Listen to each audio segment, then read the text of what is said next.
दिन भर फोन चलाती हो, थोड़ा बैठ के पढ़ लिया करो।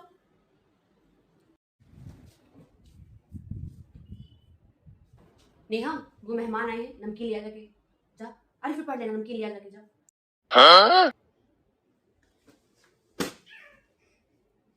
नेहा, पढ़ रही है क्या? मैं क्या छत पे कपड़े उतार लगा के।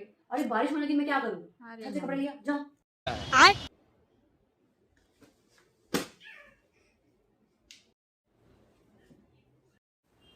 नेहा, मैं कह रही फूफा जी आए, मिल ले आके। अरे फूफा जी आए हैं, मिल लो आके। ठीक।